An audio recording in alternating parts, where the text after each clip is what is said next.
El siglo de la Rosacruz, por Fabio Ramírez. Hoy vamos a hablar de una fraternidad o sociedad envuelta en la sombra y el misterio. Indagaremos un poco en su origen, prácticas y símbolos. Hoy hablaremos de los Rosacruces y su aparición en Europa en el siglo XVII. Hacia principios del 1600, el continente europeo estaba suficientemente maduro y había ya varios hombres iniciándose en lo esotérico, y la tradición oriental había ingresado, por medio del contacto con Medio Oriente, con las tradiciones árabes y cabalísticas, que vendrían a inspirar fuertemente a los curiosos buscadores occidentales.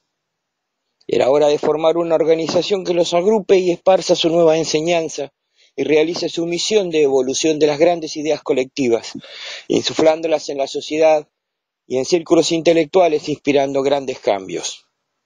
En París, en 1623, circula la Fama Fraternitatis y luego las bodas alquímicas, en que mencionan una orden misteriosa, los Rosacruces, estudiantes avanzados y poseedores de los conocimientos de los secretos de la naturaleza, con facultades sobrehumanas. Esta orden habría sido fundada por un tal Christian Rosenkrantz o Christian Rosacruz, cuya vida está llena de leyenda. La existencia histórica de este personaje parecería indicar que fue hijo de un noble cátaro cuya familia fue sacrificada por las campañas francesas. El joven príncipe sobreviviente fue salvado por un criado árabe que lo llevó a la ciudad de Damasco, donde en 1378 es recibido por el consejo de sabios o hermanos de la pureza, que lo reciben y le enseñan los secretos del hermetismo, la cábala, la gnosis y la alquimia. De ahí viaja por Fez, Yemen y Alejandría para completar su instrucción. El joven volvió a Alemania, su patria, donde instala su laboratorio y prepara su organización con 7 alumnos que extenderían su conocimiento en el continente. En 1604, uno de sus alumnos halló la tumba del fundador y toma nuevo impulso la Sociedad de los Rosacruces. La doctrina Rosacruz habla del panteísmo, reconoce en el hombre el espíritu inmortal y divino y el alma, que es fuente de la conciencia, y al cuerpo, así como la multiplicidad de cuerpos o aspectos dice tener la clave de la mitología, haber elaborado la piedra filosofal, la transmutación y el elixir de la inmortalidad. Las reglas de esta orden son simples y efectivas: no buscar provecho material, mantener una forma de vida sana y discreta y silencio absoluto sobre sus enseñanzas. Además, utilizan el simbolismo bíblico para explicar su doctrina y misterios. Si bien la Iglesia acusó a la secta desde el principio y trató de probar que sus textos son apócrifos y heréticos, así como los de la masonería, había dentro de la Escuela Rosacruz grandes simbolistas y hombres muy cultos como Miguel Mayer y Robert Flood, que contribuyeron a engrandecer la enseñanza de la orden. Algunos ocultistas notables anteriores fueron considerados Rosacruces, como Paracelso, aunque no parece haber sido admitido en la orden directamente, lo mismo que Cornelio Agripa, que había mantenido contactos con el aspecto externo de la orden. Se cree que el origen de la orden Rosacruz proviene de organizaciones árabes como los Hermanos de la Pureza, con costumbres similares a los coptos esenios y terapeutas, consideradas hombres sabios y santos por los islámicos, que recopilaron las tradiciones perdidas de Occidente y Oriente. Con los Rosacruces empieza la moda del ocultismo. La existencia de la orden es promocionada por personajes notables famosos, algunos brillantes y misteriosos como Saint Germain y Cagliostro, que se decían Rosacruces, y además por otros que no eran tan hábiles y que a la larga fueron meros charlatanes. Las otras características que inician los Rosacruces es decirse asistidos por entidades espirituales, y decir que el origen de su orden era de una antigüedad considerable, del antiguo Egipto, que Moisés y Salomón mismo aún eran iniciados en esta orden, y que aún era anterior a la creación del mundo mismo. Esto es común a los masones y demás órdenes. Las otras características que tenían eran atraer a personajes notables, de la nobleza, del clero, artistas e intelectuales, pues todos ellos estaban ingenua y ávidamente obsesionados por lo oculto. La idea es captar gente influyente y a veces tener influencia en ambientes de la política, otra característica de las sectas posteriores, así como mencionar como rosacruces a casi todos los personajes famosos, pero está probado que solamente unos pocos lo eran realmente. Pero, ¿qué eran los rosacruces? Esta es la pregunta del millón, de si realmente tenían sede física y organización cerrada y efectiva como la masonería, o si procedían de más lejos, y es realmente difícil de responder esta pregunta. Algunos creen que la Rosacruz era solo el brazo ideológico de los protestantes, y que toda la movida era para protestar contra el poder supersticioso y político de Roma, ya que la firma de Martín Lutero era una rosa con una cruz. Pero esto es reducir toda la verdad a algo que es anterior. Hubieron concilios pequeños, donde maestros de la orden Rosacruz parecían reunirse y tomar decisiones sobre esta orden. Además, organizaron ritos y establecieron dogmas e ideas nuevas que inspiraron a religiones y científicos, pero todo en periodos cíclicos, cada siglo y medio, donde una oleada de progreso se extiende a los 4 puntos cardinales, pero pasando primero por los puntos culturales, como París, Viena, Londres, desde donde se irradian los cambios al continente y desde ahí más lejos. Los Rosacruces parecen haber sido una serie de órdenes organizadas en el plano físico, pero que procedían de planos etéreos o astrales de los que recibían instrucción y facultades. En efecto, sus reuniones y ritos se realizan por medio de meditación y en planos de conciencia sutiles, y en estos son análogos a los que los yogis de la India y Tíbet hacen, donde dicen que su conciencia se eleva y concurren a otros planos donde experimentan, se desenvuelven y son instruidos participando en el concierto de las fuerzas cósmicas creativas. Los Rosacruces se conectan a la inteligencia universal y absorben, en el cáliz de sus almas, el néctar de la sabiduría creadora y el amor divino, y lo reflejan en sí mismos y en lo que les rodea de forma altruista, positiva, transformadora, abriéndose a lo superior y dándole espacio en su interior para que los transforme, y desde ahí ellos mismos hacia lo que les rodea. Las otras escuelas esotéricas como yoga, masonería e hipnosis tienen, por esta definición, puntos en común con estas prácticas y filosofías, ya que en esencia son modos distintos de hacer algo similar, usando quizás ritos o un camino distinto, pero el objetivo y efectos son análogos. El origen de los Rosacruces, según investigó Amorth y Heindel, se remontan a Egipto, a los misterios rescatados de la Atlántida que ayudaron a fundar Egipto y su civilización, y que fueron la base de su religión de misterios y ritos, enseñados por los sumos sacerdotes o Keri Herbs, que eran guías en el camino del simbolismo, por el cual el alma individual se remonta y sumerge y conecta con el alma universal, y de ahí proviene su sabiduría y poder. Estas escuelas de misterios de Egipto que podemos reconocer en el llamado Ojo de Horus, y que enseñaban la sabiduría simbólica de los arquetipos del subconsciente, llamada también tradición esotérica, ciencia universal y de forma grosera el tarot. Esa ciencia universal o tradición era la base del conocimiento antes del diluvio atlante, y al separarse en cábala, alquimia, mancia, religión, anatomía esotérica, psicología y otras, y al ser bastardeada por la humanidad, que se enceguece por los sentidos, es lo que se simboliza con la división de lenguas en la Torre de Babel.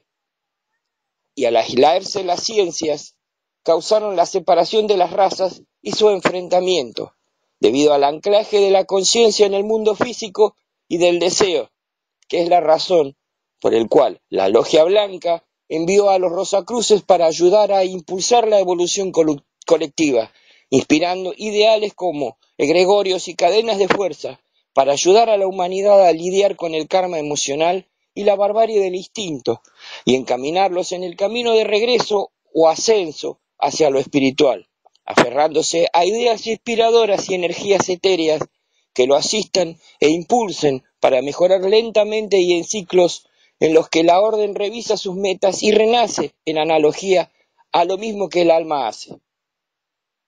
Los misterios de Egipto, que estudiaban el simbolismo arquetípico y las leyes de la creación y la evolución del alma, pasaron a Grecia, y luego de allí por viajes de los filósofos que viajaron a la India, como Pitágoras y Platón, luego se conectan con las tradiciones árabes que esparcieron la cábala y la alquimia por toda Europa, para dar lugar a las escuelas de canteros o constructores, que harán en el Renacimiento europeo legar el saber que viene de Oriente en los misterios de las catedrales, y a la larga se conectarán con la epopeya templaria, que dará a luz a la masonería, que siempre se reconoció hermana de los Rosacruz y compartiendo mucho de su simbolismo y ritual, y que se extiende durante el siglo XVII y XVIII por Europa, como un reguero de nuevas ideas y filosofía simbólica enriquecedora, que expandió las mentes más allá del dogma y el fanatismo.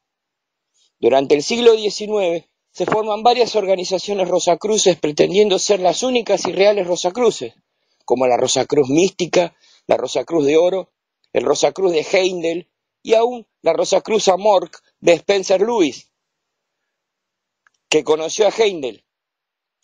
Pero estas son extensiones modernas que podemos llamar rosacrucianistas y no rosacruces directas por ser simplemente simpatizantes y estudiosos de su filosofía, y no ser ungidos directamente con la tradición directa, sino más bien eran simpatizantes que se reunían y compartían sus ideas.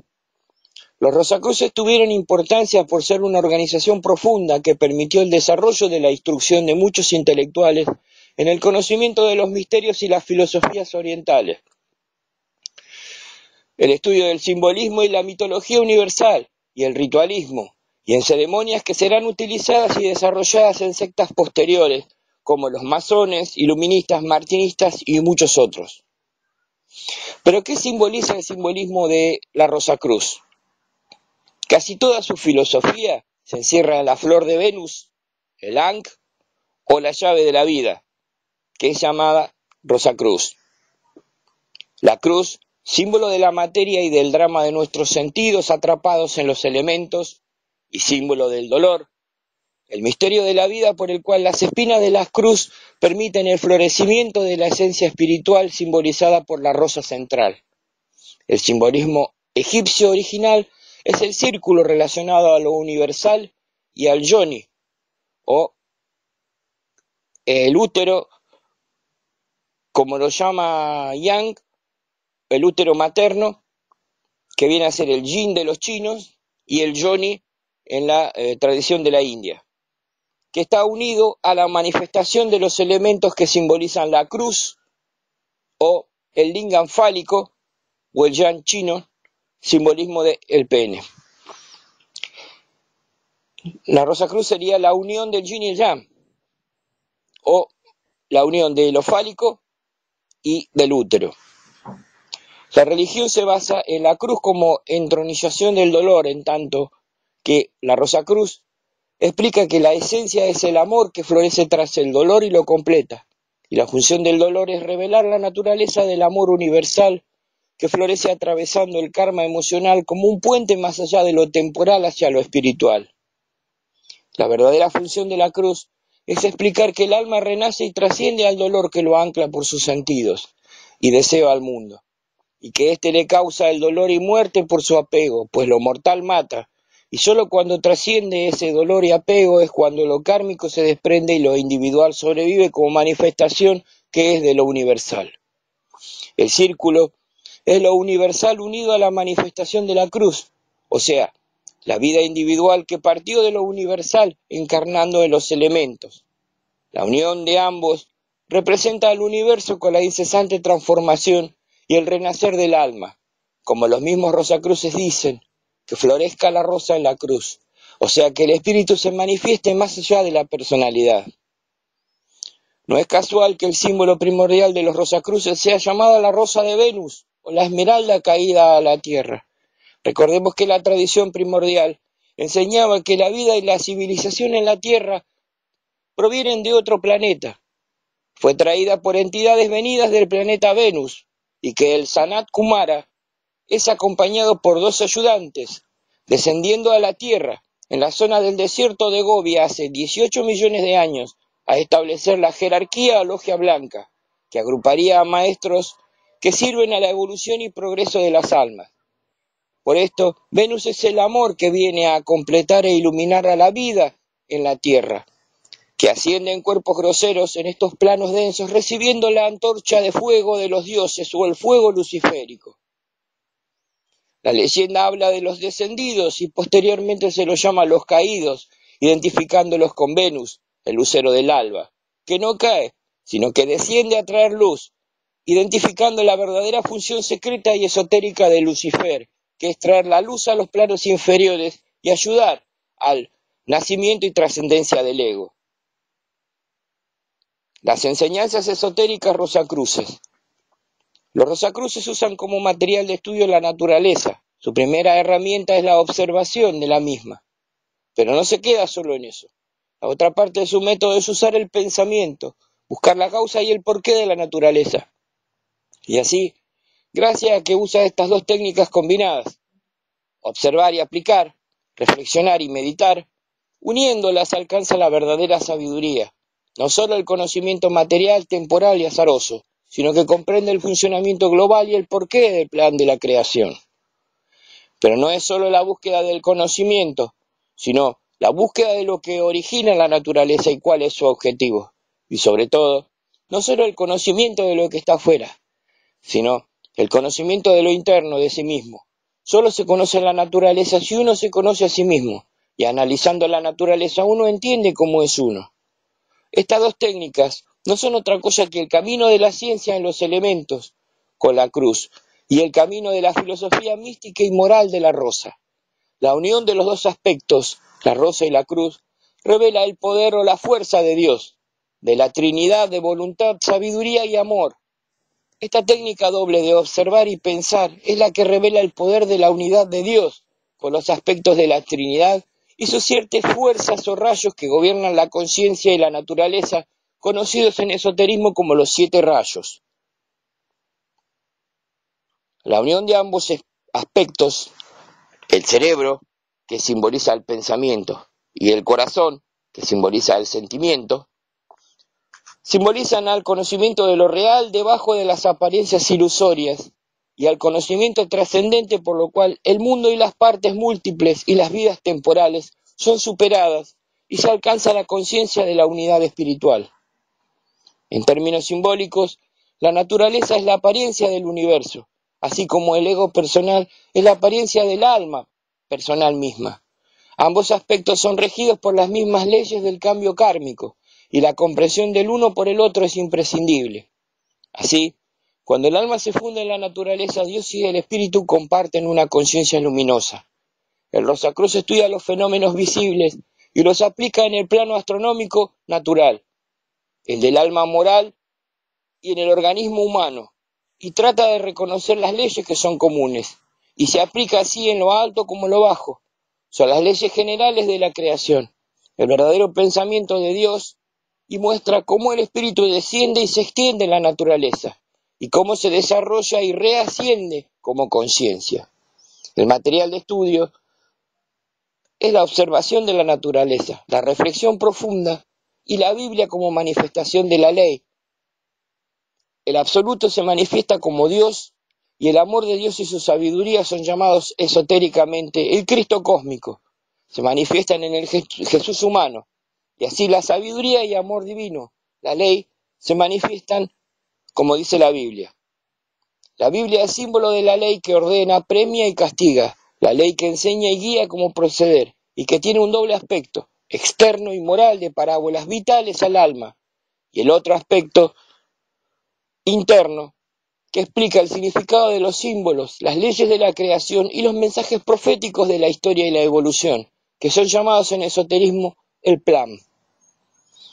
La Biblia como libro significa la ley que se comprende con el corazón y con el cerebro. La unión de ambos es la boda alquímica o Eucaristía. Su ciencia o gnosis es la gnosis como el conocimiento sagrado de la naturaleza y del alma, y el gran misterio es cómo se relacionan el alma y la naturaleza. La Biblia tiene varios sentidos. Es un libro histórico, un manual de moral y de sabiduría interna, un tratado científico, un manual de leyes cósmicas, un tratado sobre el desarrollo del alma y la psicología esotérica, un libro o catecismo de ritual esotérico, ya que es un manual de magia además, de magia ceremonial y prácticas. Finalmente describe a través de sus parábolas los procesos del alma y procesos alquímicos y evolutivos. A través de las metáforas, parábolas, tribus y profetas, explica la evolución del alma y el regreso hacia el espíritu.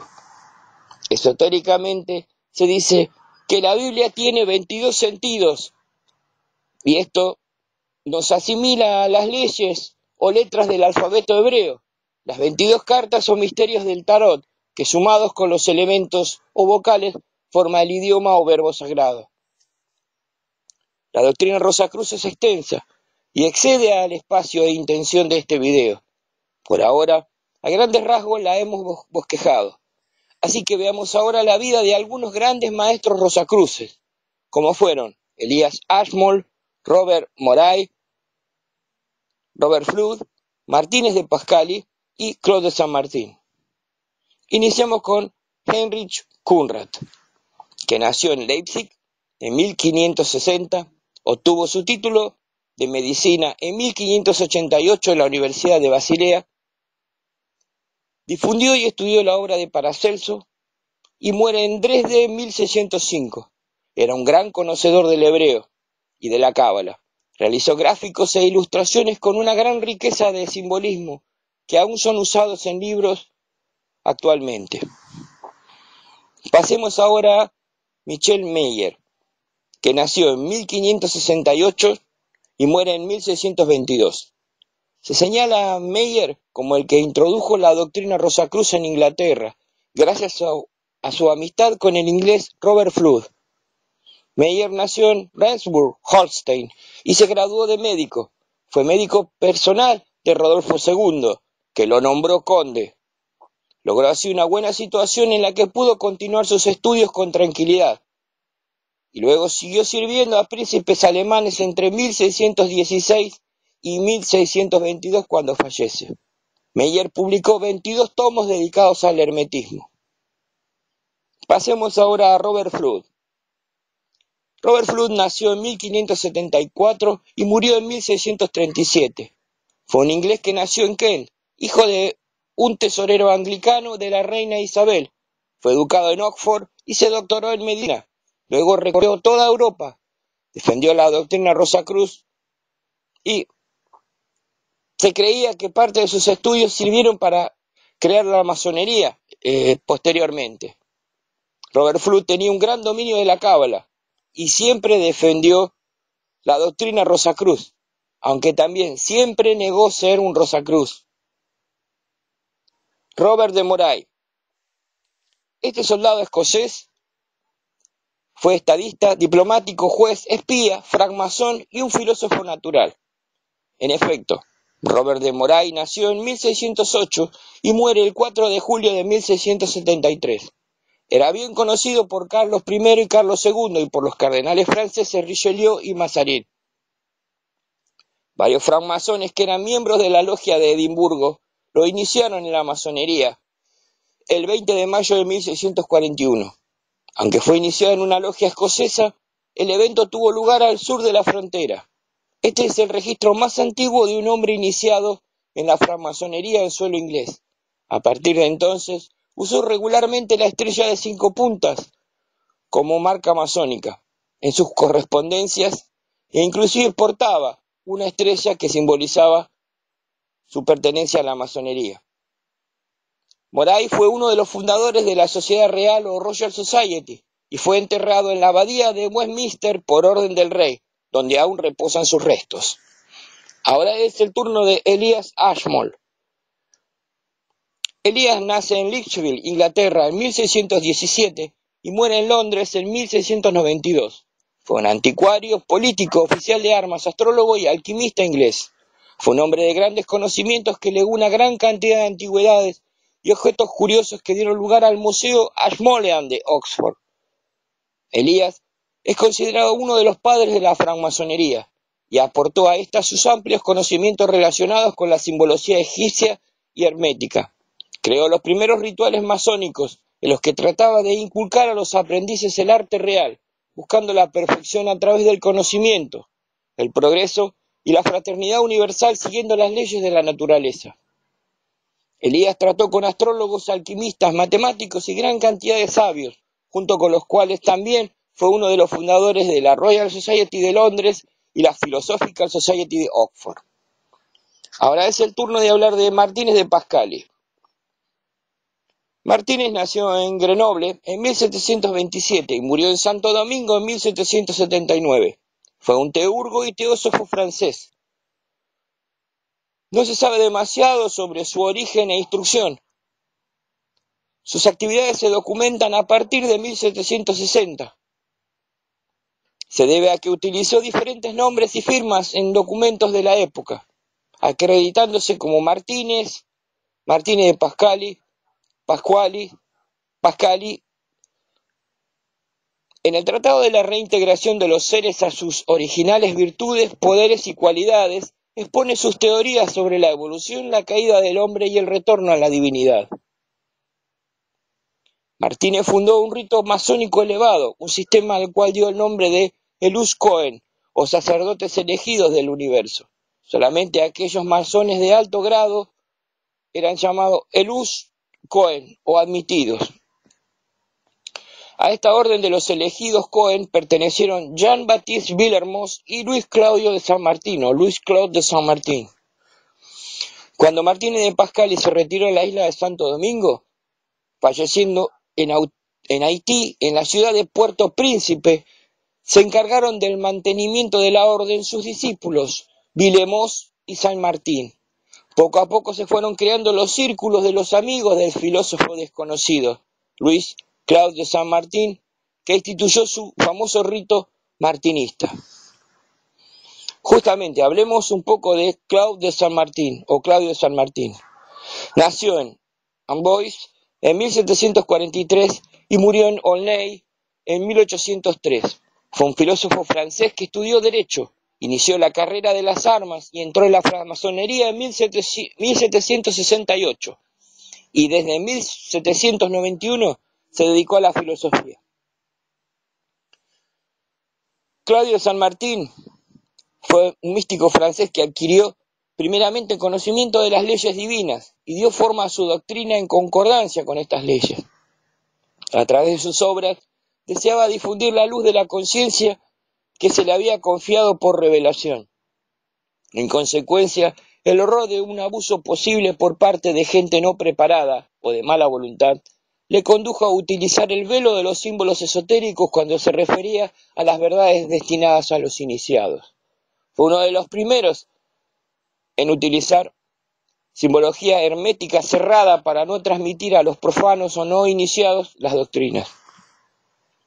Martínez de Pascali fue el mentor de San Martín, y la vida de San Martín dio un vuelco cuando encontró al agente desconocido.